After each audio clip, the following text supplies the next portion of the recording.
negotiation we can have with this man, because he's not an easy man. He's very set in his ways. And the only way to succeed with Donald Trump is to make sure that it seems to be his idea, if you understand what I mean. Yeah, it's no good battling with him or arguing with him, because even if you're right. Alan Sugar has dealt with Donald Trump before, and his assessment of how you negotiate with him is pretty striking. With Britain facing the consequences of Trump's tariff strategy, the question is whether playing nice can actually deliver anything. And as this conversation unfolds, you'll see why that question matters far more than it might first appear. I spent 6 months of my life in America, and I have to say that the atmosphere here, I've never seen anything like it in my life before, because President Trump seems to be waking up every morning with a new idea, a new thing, and be it tariffs or something else. And in my personal opinion, I don't think, and I say this with the greatest respect to him, whilst he has it in mind that these tariffs are going to be good for America, I don't think he's thought it through completely. I don't think he's thought through all the ramifications of it and the reactions of the people upon which he is imposing these tariffs. Now, it's going to hurt the British car industry, Rolls-Royce, Aston Martin, Range Rover, Jaguar, all of those, if it is imposed, no question of it. The theory behind it is that if we stop American people buying those cars, they will then buy American cars. American cars, some of which are assembled in Mexico. So is he going to take the tariff off of Mexico or what? In my opinion, and I have no grounds to back this up, is that I think that this 25% malarkey will be cancelled in a few months' time, because it just simply won't work. Now, as far as Prime Minister Starmer trying to do a trade deal with, I think he's already spoken to him. And from what I understand, and this could be wrong, President Trump has said, no, I'm sorry, English cars, 25%, that's it. I may have that wrong. I don't know. You might know better than me. No, I think you're right. I think you're right. So I don't know what negotiation we can have with this man, because he's not an easy man. He's very set in his ways. And the only way to succeed with Donald Trump is to make sure that it seems to be his idea, if you understand what I mean. Yeah, it's no good battling with him or arguing with him, because even if you're right, you'll get nowhere. So what about the alternative approach, which is retaliate, slap tariffs on American products coming into Britain, try and do alliances with other countries that Trump is targeting?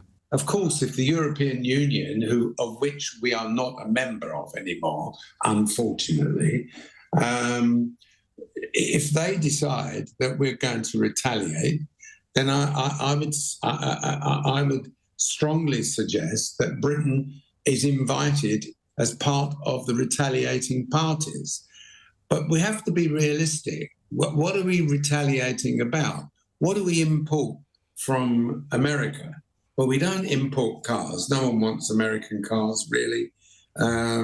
So we don't import that. What are the big imports from America that we can put tariffs on that hurt them in a way that they're trying to hurt us? I think the Europeans are focusing on things like rye or bourbon whiskey and jeans and Harley Davidsons, things like that. Andrew, that doesn't add up to a row of beans, quite frankly. I mean, you know, the 25% tariff on cars from Europe is going to hit Europe and England badly. Harley Davidson bikes from America, I mean, it doesn't touch the sides, really. I'm talking about what is big that we import from America.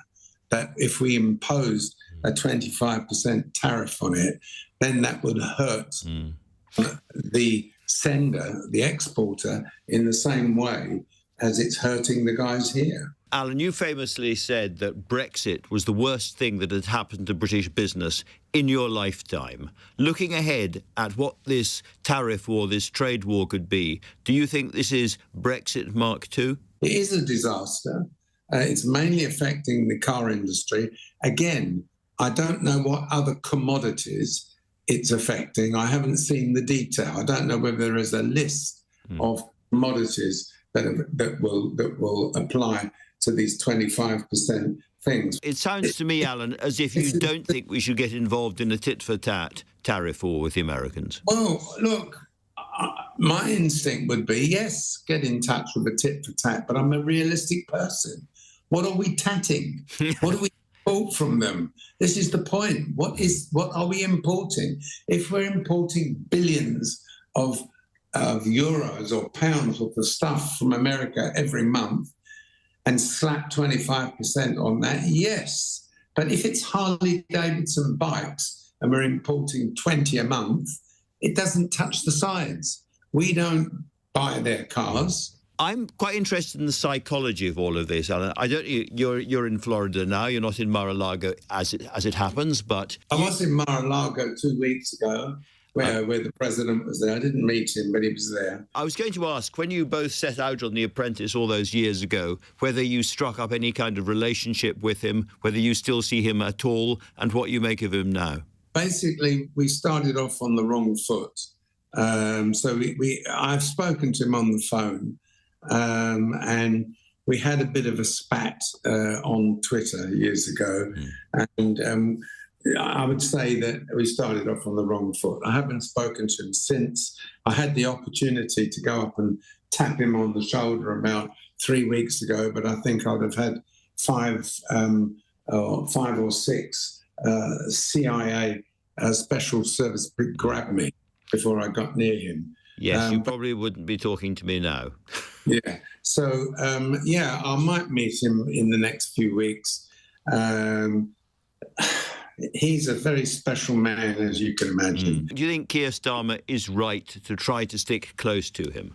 Well, I think if he gets anything out of it, yes. I mean, the point is one-way traffic. Yeah. Keir Starmer can get an audience and talk to him, but can he get him to change his mind on anything? For example, take Rolls-Royce, for example, or Range Rover or Jaguar, or can you please ease off on that? Because these are kind of like core British products. And whiskey, I mean, come on, President Trump.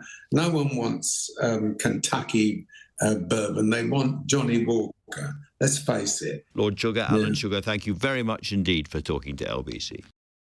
So in the end, Alan Sugar's argument is pretty clear. Trump's tariffs could cause real problems for British businesses, particularly the car industry, but simply hitting America with tariffs of our own may not be as straightforward as it sounds. If Britain can't target American exports with the same economic weight, retaliation risks becoming more symbolic than effective. And that brings us back to the bigger question raised throughout this conversation. How does Keir Starmer negotiate with a president Sugar describes as extremely difficult to change? Whether Trump eventually backs away from these tariffs or doubles down, British businesses could be left dealing with the consequences. What do you think? Should Britain retaliate against Trump's tariffs, or should Starmer keep trying to negotiate? Let me know in the comments, and if you enjoyed this breakdown, hit the like button, subscribe, and turn on notifications for more from UK Debate Breakdown.